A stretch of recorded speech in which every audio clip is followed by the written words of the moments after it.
Most people think editing is boring. Truth is, they're not wrong until you turn it into a massive playground. The real fun begins when you start creating motion graphs and animations completely separate from regular editing. And just in that moment, you become unstoppable.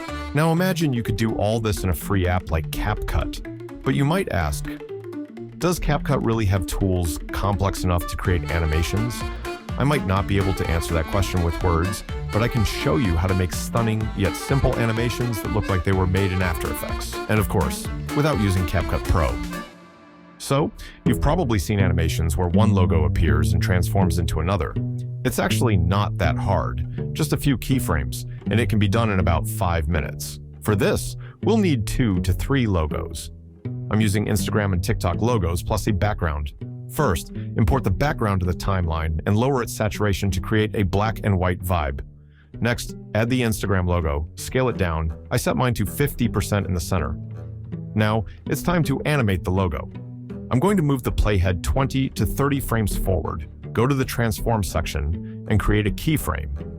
Then, I'll move back to the start of the clip, position the logo below the screen, and set its rotation to -22.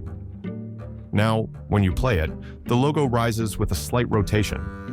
Next, right-click the logo and choose Show Keyframe Animation.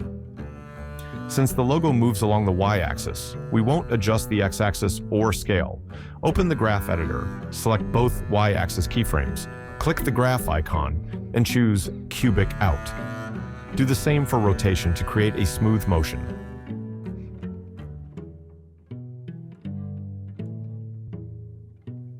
When you play it, the logo starts fast and slows as it reaches the second keyframe. Finally, right-click the layer, create a compound clip, and apply the rebound swing effect. Adjust the settings to size 18 and speed 13 for a subtle shake effect on the logo. Now, around the 2-second mark, I'll add a keyframe to the layer in the transform section. Then, 10 frames later, I'll move the logo up off the screen with a slight rotation set to -10. Next, I'll right-click the layer, choose Show Keyframe Animation, and add a curve to the Y-axis, selecting Cubic In. You can also apply the same curve to the rotation keyframe.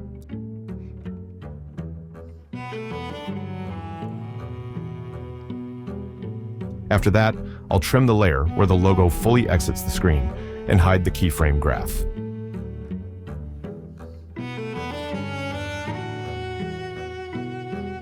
Now, let's add the TikTok logo to the timeline. I'm going to scale the TikTok logo down by 50%, just like I did with the Instagram logo. I'll place the TikTok layer below the Instagram layer so Instagram appears on top. Next, I'll create a keyframe for TikTok right when the Instagram logo leaves the screen, meaning when the TikTok logo is fully visible. Then I'll use the Instagram keyframes as a guide to add a keyframe for TikTok, reducing its scale to the minimum and setting its rotation to 65. I'll open the graph editor for the TikTok logo, focusing only on the scale and rotation curves, not position. From the graph options, I'll choose Rebound Out for both scale and rotation, creating a bounce effect.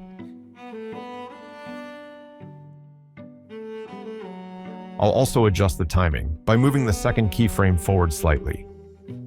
Finally, I'll create a compound clip.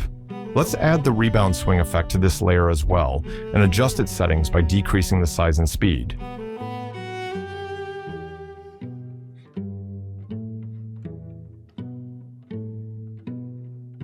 Around the 4-second mark, I'll add a keyframe, and 10 to 15 frames forward, I'll add another keyframe by moving the logo to the left.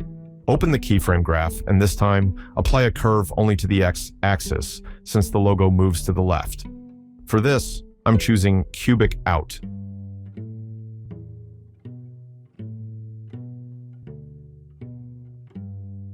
In the stickers section, you can search for an arrow and add one, but I'll do something different to show you a new trick. First, duplicate the TikTok logo layer, delete its keyframes, and place the logo on the right side of the screen, as I'm showing you.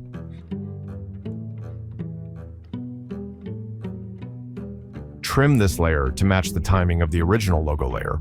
Since we created a compound clip for the bouncing keyframes earlier, it will retain the effect, so no extra work is needed. For the arrow, I'll add a text layer, type a few dashes, followed by a greater than symbol, and adjust the font.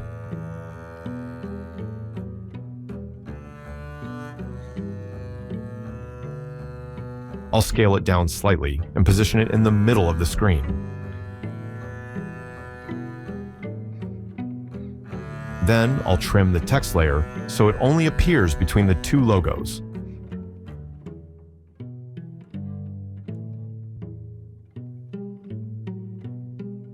Next, go to In Animation and select Wipe Right.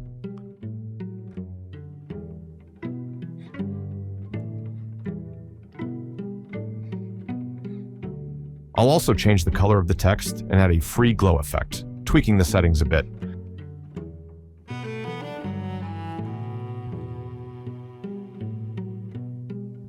Let's play it back to see how it looks.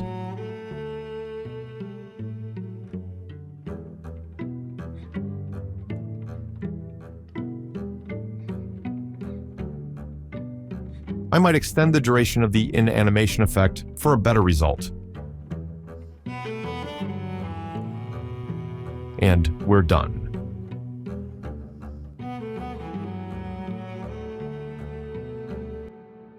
As I'm finishing this video, I found out that Capcut got banned in the US today.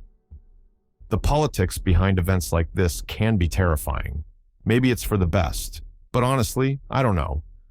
What I do know is that decisions like this sometimes impact people's lives in ways they might not have considered. That's just how the world works. It's constantly being shaped by choices, for better or worse. We promise to share useful Capcut tricks, and we'll keep that promise. No matter what, we'll release them one by one. This is a disappointing moment for us, and honestly, we're not sure what to say. For those looking for an alternative editing app, I recommend trying DaVinci Resolve, which is free, as we'll also start creating videos about it. And soon we'll be publishing our course on After Effects. I won't go into much detail about it here, but if you're working hard to become an editor and facing challenges, know that you're doing your best. I hope this world becomes a stable place for all of us someday. For now, focus on learning the techniques of editing, not just how to use an app. When you understand the craft of editing, you can achieve amazing results no matter what tools you use. Thanks for staying until the end. See you soon, Moons.